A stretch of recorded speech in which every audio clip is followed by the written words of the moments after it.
السلام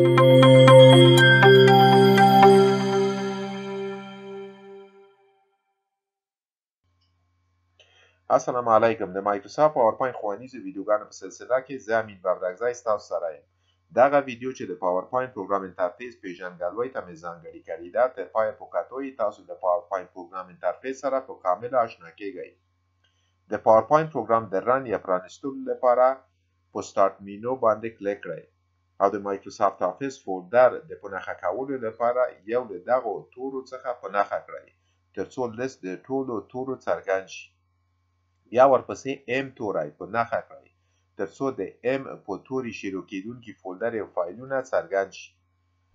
مایکروسافت افیس فولډر باندې کلیک او پاورپوینټ اپلیکیشن ته ټک ورکړئ. یا هم په کورتانا بار کې پاورپوینټ ټایپ کړئ او ورباندې کلیک کړئ.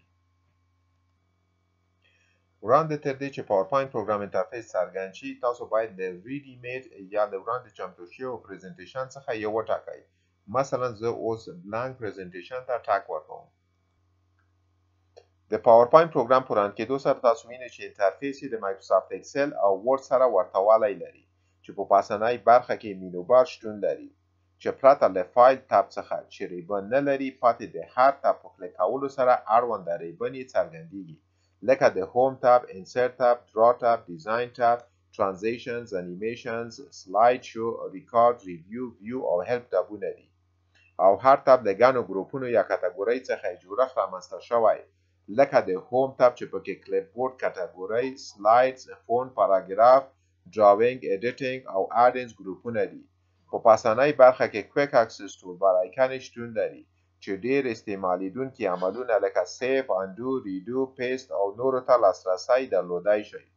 او که غواړئ چې ځینې آیکن کویک اکسس ټولبار ته اضافه یا حذف کړئ، نو دغه سرکوزي غشي باندې کلیک کړئ او له ډراپ ډاون باکس څخه د خپل ضرورت وړ آیکن یا کوماندونه فعال یا غیر فعال کړئ چې د کوماندونو ترڅنګ د ټیک مارک نښې په څرګندېدو سره آیکن فعالیږي او برعکس یې غیر فعال کیږي.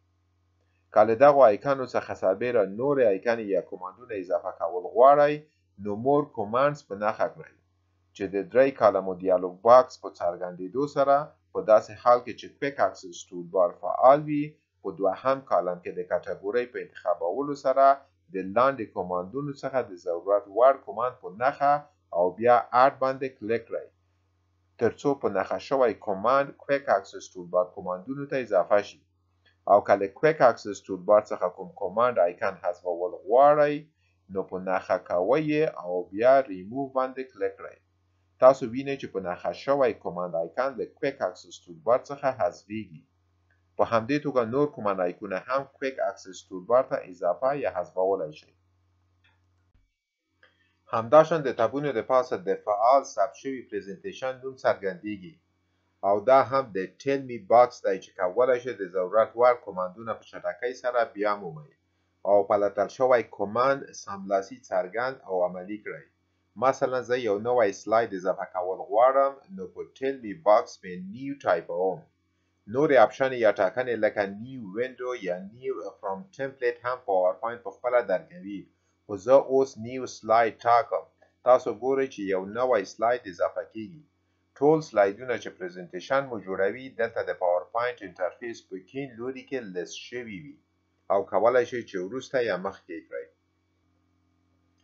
او دلته په کوم نوم چې تاسو پاورپوینټ ته ساین ان شوي یاست هماغه نوم څرګندیږي، لکه څرنګه چې زه ساین ان شوی یم نو زما یوزرنیم دلته ښکاري.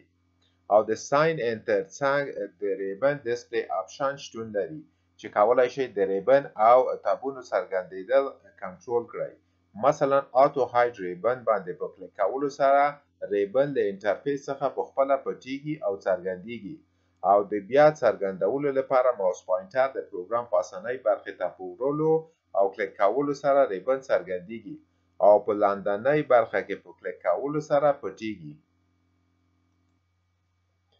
او که د آتو حالت څخه بیا ځل خپل نورمال حالت ته راګرځول غواړئ، نو شو ټابز ان کمانډز ته ټک ورکړئ.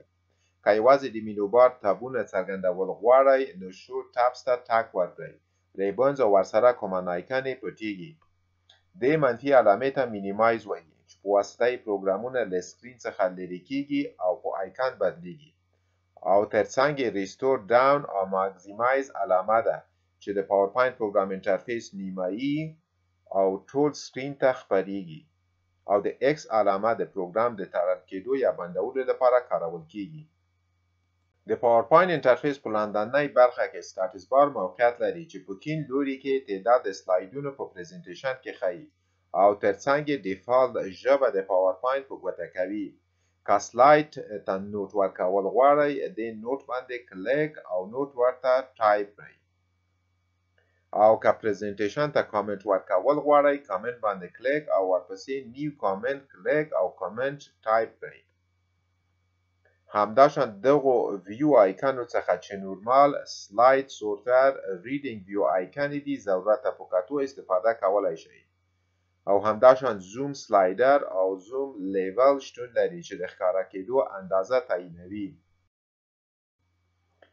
دې ټولو نه علاوه تاسو کولای شئ چې د پاورپوینټ سټاتس بار کې ځینې اپشن یا ټاکنې کمې یا زیاتې کړئ چې د دې کار لپاره ماوس پوینټر په سټاتس بار باندې په راوستو سره رایټ ماوس تڼۍ ته ټک ورکړئ او کومې اپشنې چې ټک مارک یې ترڅنګ شته هغه فعالې او کومې چې ټک مارک نه لري هغه غیر فعال اپشنې دي چې تاسو دغه اپشنې یا ټاکنې فعال او غیر فعالولای شئ.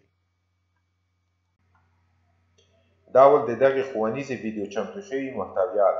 که چیرې ویډیو مو خوښه شوې وي ضروري لایک او شیر کړئ او که چینل ته نوي یاست نو سبسکرایبول مه هیروئ. ګنګوي یا زنګولې ته هم ټک وکړئ ترڅو د ټولو نوو ویډیوګانو څخه پر وخت خبر شئ. تر بلې ښوونیزې ویډیو ښې چارې.